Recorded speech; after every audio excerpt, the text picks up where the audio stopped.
edition of 5 Minutes at the Frat House. Hey, you got Frat House, Mike. You got Sidekick sitting right here. Yep. And, hey, you know, time's marching on. We got the NBA playoffs. They're in their second round.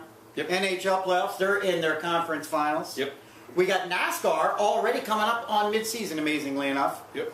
And race. This past weekend we had a race. We did have a race over there in Darlington. We're going to jump right into NASCAR talk.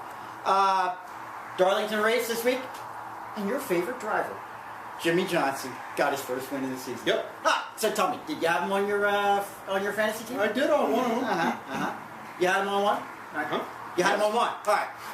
And breaking news, Danica finished the race. 6 laps back, but she finished the race.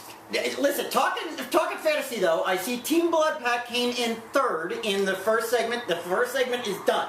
He came in third. Yep. Our Frat House friend Laura came in first.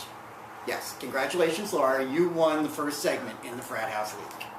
But in the real race, we'll go to the real race. So you got good competition there. It's not for me.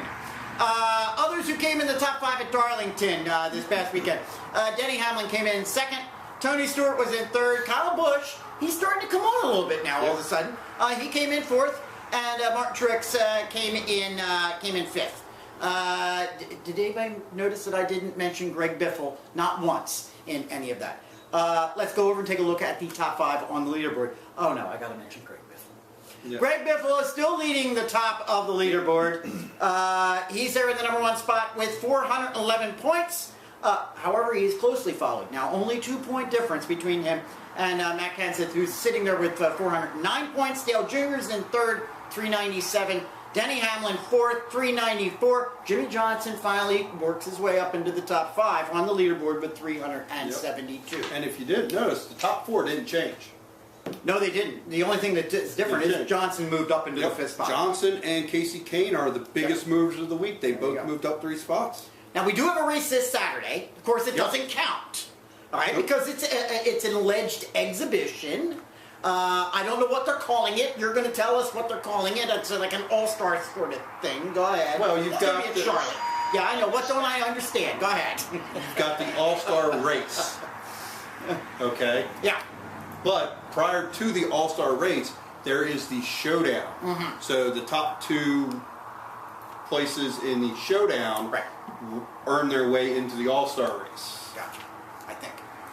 Listen, here's what I know. I saw the all-star race last week, and these guys don't take exhibition. Last year, right? They don't exhibition. It's not an exhibition. These guys were serious. I mean, last year's race was, it was pretty wild. So coverage is on Fox. They're saying it's 7, but you're saying that's for really the 7:30. The show is the showdown. And then the actual all-star race starts at 9. There will be 4 segments, 20 laps, right, and then there will be a 10-lap shootout style at the end with the winners of the 4 segments placing 1 through 4, and then everybody else. It is fun. I remember watching it last year. And that is at Charlotte, and they will stay there all through the week until next week when they kick back up again with NASCAR, and that'll be at Charlotte next week.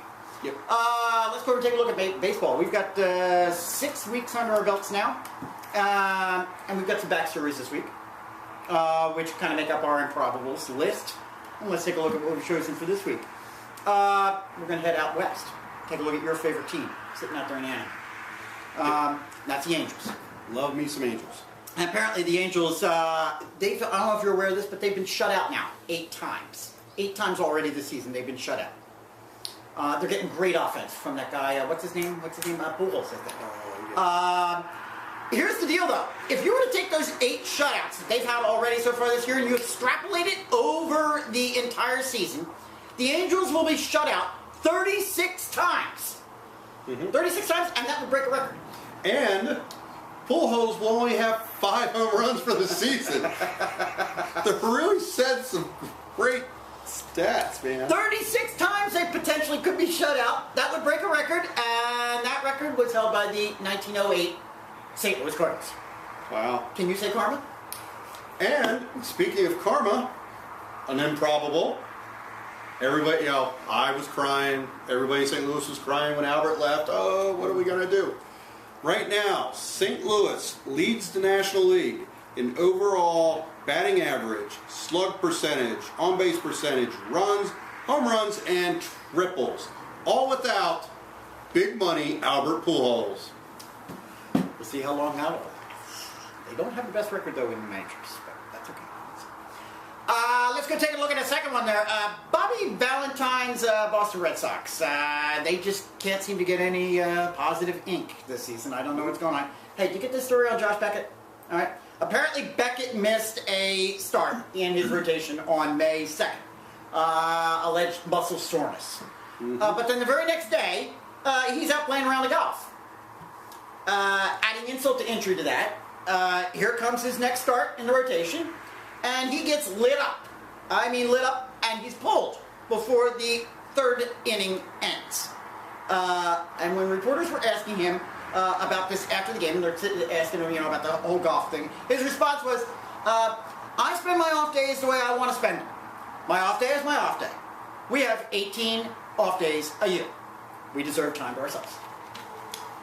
Last time I checked there, Josh, you get an entire off season. So I gotta ask you, if you were a GM, fantasy or real, Manny Ramirez, yes or no? Probably. Yeah, I don't think so. But the A's are. Oakland A's have taken a chance on Manny Ramirez, and apparently this Saturday, Ramirez will be playing for the A's AAA team in Sacramento in preparation for him joining the big team on May 30th. So tune into your local TV stations now to catch that one on May 30th. I might miss that. Is that in preparation for their move out of Oakland? Yeah, really. Because I saw that story. Yeah, that one's running around too. Just the other day, we had to go on that young heralded Washington Nationals pitcher, Steven Strasburg. He had a little bit of trouble the other night, and it wasn't their loss, 6-1 to the Padres. Following the game, Nationals manager Davey Johnson told everyone at the post-game press conference that Strasburg was dealing with some icy hot ointment that had, quote-unquote, gotten to the wrong place. Whoops. He first went on to say it was on his shoulder, and evidently, I don't know how it got to where it got, but it was uncomfortable to say the least. Sure, a monkey's might fly out of my butt. Yeah, well, that didn't happen, but it could have, I suppose, but... what do you think? Teammate prank? That's what I think. Teammate prank? Yeah. Good job there, teammates. It just cost you a win. I don't think Bryce Harper has made our show every week now since he came up into the majors. And he made it again tonight. He had a tough night last Friday night against the Cincinnati Reds. He went 0 for 5 at the plate. Now that can be rather frustrating, and it was frustrating enough that he apparently went down into the tunnel underneath, going down to the clubhouse, and he took a big old swing with his bat right at the wall. And that bat just ricocheted right off the wall and smacked him right in the head, just above the left eye. Well, I haven't got a brain. No, I guess he doesn't. So he's 0-1 against the wall, too? He went 0 for 6 that night. And that was the big story there with Bryce Harper. He came back out, and he apparently played in the 7th with blood streaming from his left eye. That kind of leads us straight into our Facebook post of the week. Our Frat House Facebook post of the week came from our Frat House friend, Jen. She was all over that Bryce Harper story last Saturday morning. She got to it before anybody else did, but even before I saw it. She had video posted to our page last Saturday, along with the comments, and he did that all by himself. Cole Hamels wasn't anywhere near him. So, good job there. Keep the Frat House Facebook posts coming. We love them. It's tremendous. Good stuff. Next week, you might even get yours highlighted here. All right, let's go over and take a look at the league's leaderboards. They haven't changed much. In fact, I'm not sure if they changed at all, really, from last week. Surprising. Baltimore Orioles just are just shocking me week after week after week. Yep. Because I keep expecting to see somebody replacing them. And yet there's the Baltimore Orioles over there leading in the East. You got Cleveland Indians in the Central, and the Texas Rangers are in the West. In the National League, Atlanta did take over Washington for a couple of days this week. The Atlanta Braves did. So they're right behind the Nats, yeah. But the Nationals right now are still leading in the East. Your Cardinals over there in the Central, and the Dodgers are in the West. And just want to call it, Tampa tied with Baltimore. Yes, they are. You're actually, that's correct. However, right now Baltimore holds the tiebreaker. Exactly. Yeah. But we don't want to diss Tampa, you know. Well, you know. and Don't get any Tampa fans upset with us. We got our final analysis for our Major League Baseball divisions tonight, and we're going to be taking a look at the NL East, which I frankly, and I say this not because I live here in the NL East, but because I frankly think it is the toughest division in Major League Baseball when you take a look at it top to bottom. And we're going to start out taking a look at the Atlanta Braves. We're going to go over to the Miami Marlins, New York Mets, the Philadelphia Phillies, and the Washington Nationals. And we're going to kick it off. Go ahead there. Sidekick. With the Braves! That was really bad. Go ahead. Yeah, it was. So we got the Atlanta Braves. They're half a game behind the Nats. Offense there, we're talking about center fielder Michael Bourne's supremacy. 337 batting average, 1 home run and 10 RBIs. Followed with first baseman Freddie Freeman. 271 batting average, 6 home runs, and 29 RBIs. An honorable mention for our over 40 fans, Chipper Jones. I'm a man. I'm 40. 298 batting average, 5 home runs, 23 RBIs. Doing us proud, us over 40 guys. We got starting pitcher Brandon Beachy with a, let's see here, a 1.6 ERA. And then we've got starting pitcher Mike Minor, who has given up 6 earned runs in 4 consecutive starts. The first major leaguer since Kenny Rogers in 2008. Hold him or fold him, huh? Yeah. 7.09 ERA he has right now, Mike Minor. Boy, does that one jump out at you. But you look up and down that Braves lineup, and it's rich with folks. And Mike Bourne, terrific. I love watching Mike Bourne. He's terrific, and I wish the Phillies had never gotten rid of him. Let's go over and take a look at the redesigned Miami Marlins. With our good friend. All that talk, there was a lot of talk about the Miami Marlins before the season started, and just as the season started, they went out, they acquired Jose Reyes from the Mets. They got Carlos Zambrano. They went and they got Mark Burley for their rotation. They got Heath Bell for their bullpen. And so let's take a look and see how all that's working out. Omar Infante right now is the Heat in Miami. Let's get it straight. He's hitting .336. 6 home runs, 19 RBIs. Everyone else in the lineup, in my opinion, strictly, average. Including Jose Reyes, who's hitting .254. Giancarlo Stanton leads the team with 8 home runs. Hanley Ramirez, 7 home runs. Yeah, 7 home runs with a .228 batting average. This is not a very good offensive team, in my opinion. Carlos Zambrano now, on the other hand, he's been everything that they've been kind of hoping for from a pitching standpoint. 1.88 ERA, all right? Anibal Sanchez, you got to throw him in there. He's pretty good as well with a 2.28. And Burley, how's he doing? Well, he's right there in the middle of a 3.17 ERA. I'll give the Marlins this. I think they're probably going to be there right up to the end, fighting and clawing to get to the top. You got the Mets. I got the Mets. I'm glad you do and not me. Go ahead. Because they're slowly going back to where they belong at the bottom. Absolutely. 2.5 games out. We've got third baseman David Wright. Frowned upon in this establishment. Yes, they are. Who a .411 batting average. Not bad there. 4 home runs, 22 RBIs. We've got first baseman Ike Davis. He's got a 164 batting average, but he's got 5 home runs and 14 RBIs. We've got starting pitcher Johan Santana with a 2.89 ERA. And then we've got Frank Francisco with 9 saves. But here's the good news for the Mets. 9 blown saves so far this season, tied for the most in Major League Baseball.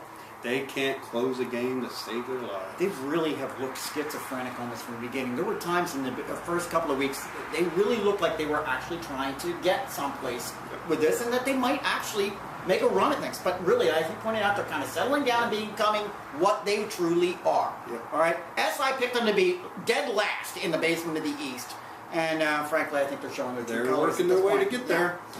Anemic offense there, anemic. But we got to go talk about the Philadelphia Phillies. And if we're talking about anemic offenses, well, hey, we've just moved south of New York into Philadelphia. When you've got players like Juan Pierre and Carlos Ruiz leading the team in batting average, you've got an anemic offense. I'm sorry. Who'd have thought? Pierre right now, good acquisition. I was thrilled when we picked him up. I frankly think he should be playing every day. He's getting on base and he's getting hits. He's not a big hitter, all right? He's going to get you the singles, and that's what he's doing. He's hitting 340. Yep. Advance the runner. Catcher Carlos Ruiz, he's making a case right now for All-Star, all right? And of course, the problem is we've got some other All-Stars out there who, in the catching position, he's going to be up against, including your guy Molina over there in St. Louis. But right now, with a 343 batting average and 7 home runs, 24 RBIs, this guy is the only thing keeping this team going offensively. Hunter Pence, he has produced offensively, but my gosh, his fielding is absolutely atrocious. Starting pitching, positively incredible. We knew that. Everybody knew that. Look at it. Hamels, 2.28 ERA. Blanton, 2.90. Blanton, 2.96. Who? Lee, all right, 1.95. All right. Worley, 3.07. Halliday, 3.20. What's killing them? Bullpen. Bullpen is killing them. All right. This is a team, unfortunately, I think, if you notice, in all of that, we have not mentioned Jimmy Rollins, Chase Utley, Ryan Howard. This is a team that I think may have just seen their best and brightest days in the mirror. That's it. Situation doesn't look good, sweetheart. However, I'm not going to count them out completely, all right? If Ryan Howard can come back and he can be somewhat productive, I'm not counting on Utley necessarily. And if Rollins can start kicking things into gear, we might get things together. This is the Phils, and they've got a tremendous pitching rotation if they can firm up that bullpen. And what I've heard is Rollins always suffers when Howard's out of the lineup. Yeah. So, that may be part of the, getting Howard back may be enough. Maybe to get them to... We can only hope. We're going to close out our NL East analysis with those annoying Nats. Yep. Over there. There you go. You got it. Got it. The Nats, they're leading the NL East. We got first baseman Adam LaRoche, 339 batting average, 7 home runs, 29 RBIs. He leads the team in all 3 of those categories. Yeah. Shortstop Ian Desmond, 276 batting average, 5 home runs, 15 RBIs. We've got starting pitcher Jordan Zimmerman with a 2.14 ERA. We've got Steven Strasburg, as you mentioned earlier, Mr. Icy Hot, 2.25 ERA. The thing with the Nationals, collectively, the team has a 2.89 ERA. And very I good. think that's what's really helping them out this season. Absolutely. And then we can't not mention our friend Bryce Harper. Oh. He is the 5th #1 pick to hit his first two home runs in consecutive games. He's in company with Josh Hamilton, Chipper Jones, Ken Griffey Jr., and Darryl Strawberry. Let's not forget Jason Worth and his 3 home runs and 12 RBIs. Huh? Just had to throw that in there. That's our look at baseball for this week. We got the NBA playoffs going on. Yeah, we do. There you go. Ding, ding, ding, ding, ding. Your turn. Ding, ding. NBA playoffs, my favorite sport. Love me some NBA. All right, so we got the Clippers versus the Spurs. The Spurs are up on the series 1-0. Playing very well. Go ahead. Followed by, we've got the Oklahoma City Thunder versus the LA Lakers. Kobe, where are you at, bruh? Well, Thunder lead 2-0. They're up.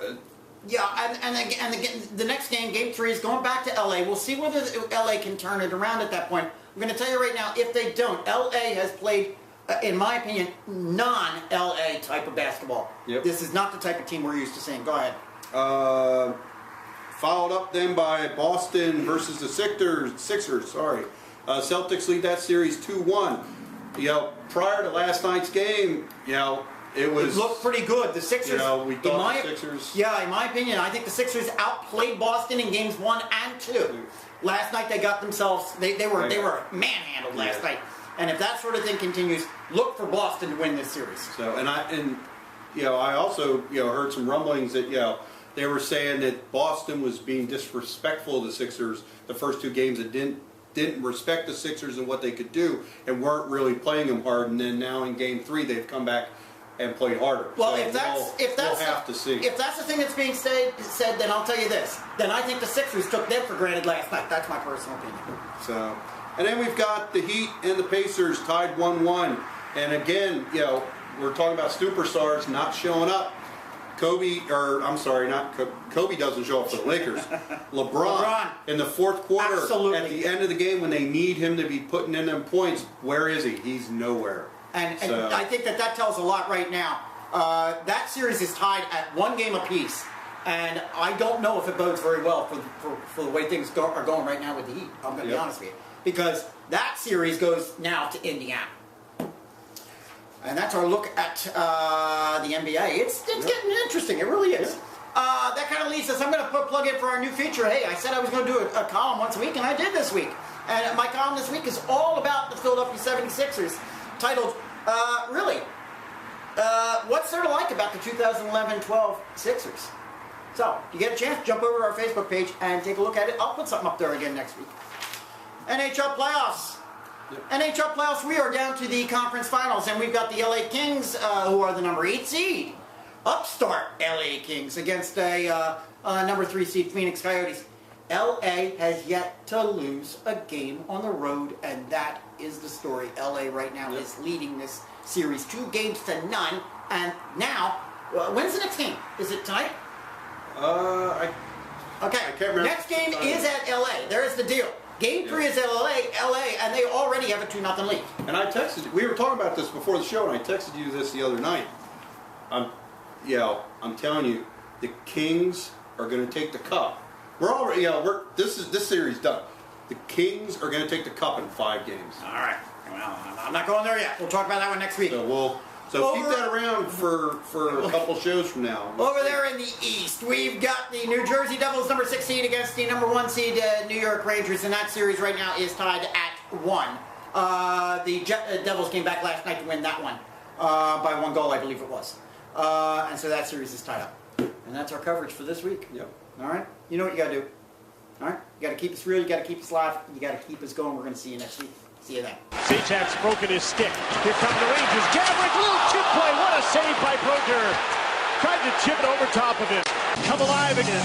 Well, how about this save early on by Brodeur? 40-year-old still has some flexibility. He makes a great effort to keep one out.